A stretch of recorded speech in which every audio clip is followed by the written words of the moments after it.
Look at us swimming in. Woo!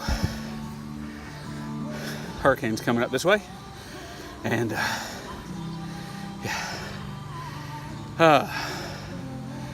pool's open. First good swim of the year.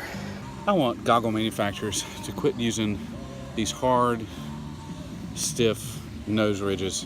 I've got a big nose. Everybody knows that. It's, you know, you don't get a nose like this with somewhere along the line your family tree did not fork. You know, it is what it is. But I used to use these when I was younger doing triathlons. Just don't forget that. I used to use these TYR socket rockets. Hard to wear to get used to it, but the best thing about it is they had this soft nose piece. I could wear them all forever. These, after a little while, they hurt, and I have to wear goggles, and one for the contacts, and two, my eyes are really sensitive to chlorine. But goggle manufacturers, quit with this. Go to something that's soft and stretchy. Is it that hard? Just softer, stretchier. People with big noses will appreciate it. Yeah. Well, hello. Happy day after Memorial Day. It's a very cloudy, overcast day today. But later on this week, I get to hopefully shoot the first footage for the documentary. And that's kind of cool. I like seeing when things start coming together. Hey, so quick update. I got an email from Kristen about the Sarcoma Foundation, and they're doing some donate to the Sarcoma Foundation.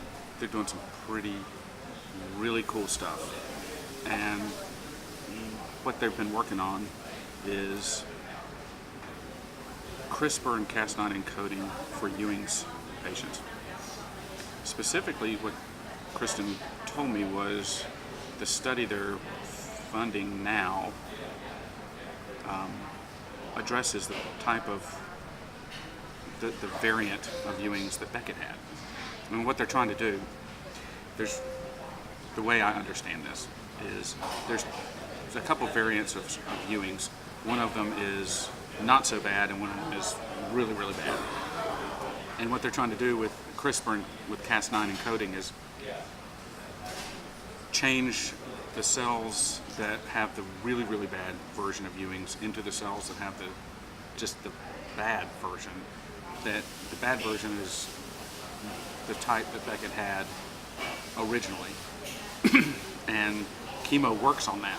But when it mutated into this really bad variant, the chemo doesn't work. Well, now they're doing this study to take those cells and turn them back into the one that's not so bad for it, that's not catastrophic, that chemo works, and then address the chemo there.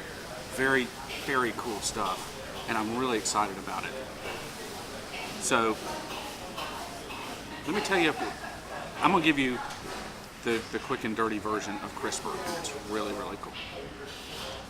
So CRISPR allows you to take DNA and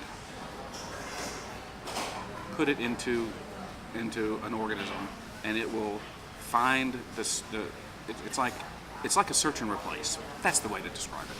So CRISPR in Cas9 is like a search and replace in a string, if you're a geek like me.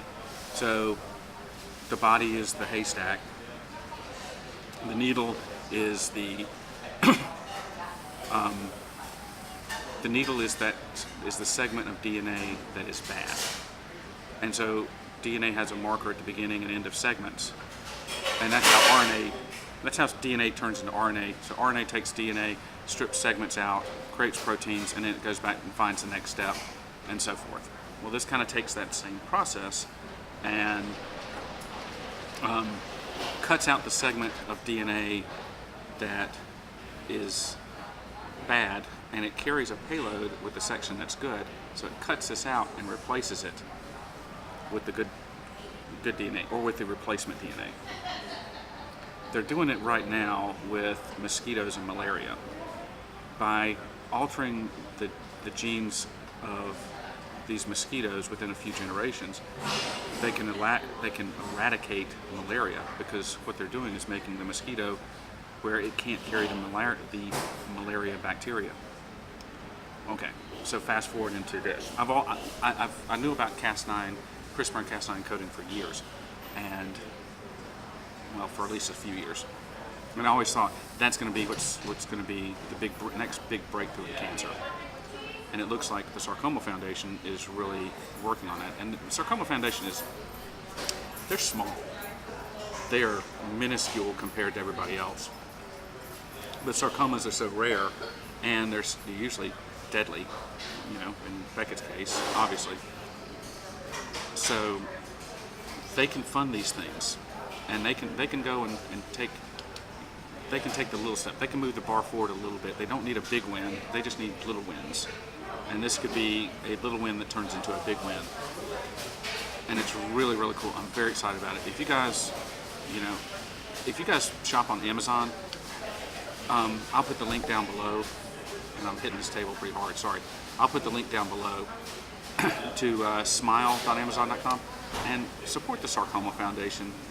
They're doing some good work, and this is amazing.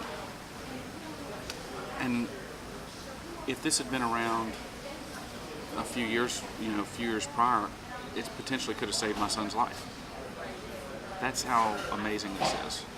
So to be able to take bad cells and turn them into not so bad cells is incredibly cool. And I don't think they're ever, with the way Ewing's is, I'm not sure they're ever going to be able to say we're going to turn bad cells into normal cells, because what happens with Ewing's is when a cell divides, two chromosome swap segments. So it's not like there's a small part that they can replace. Now in the mutation that happens, they can turn that back to something that chemo works very well with. His first tumor was the prime Ewing's tumor type and chemo worked great on it. If it hadn't mutated, he could be alive today. But it did. Now if they can turn that mutated tumor back into the previous version, chemo would work, and you can. This could be a huge breakthrough, and I'm hoping and I'm praying this works. So that's been some cool news today. Honestly, that's been amazing news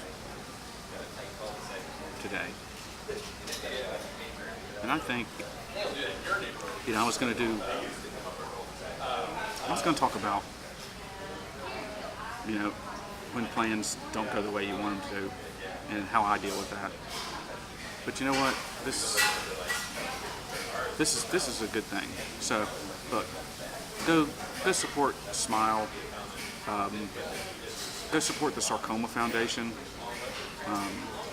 If there's somebody that is battling cancer, reach out to them. Just tell them you love them, and it means, even the family of somebody, it means a lot. And this is really, really cool. So I hope. Sorry, I was just checking my mic volume. I hope you do that. And you know what? That's where I'm going to end it today. Peace.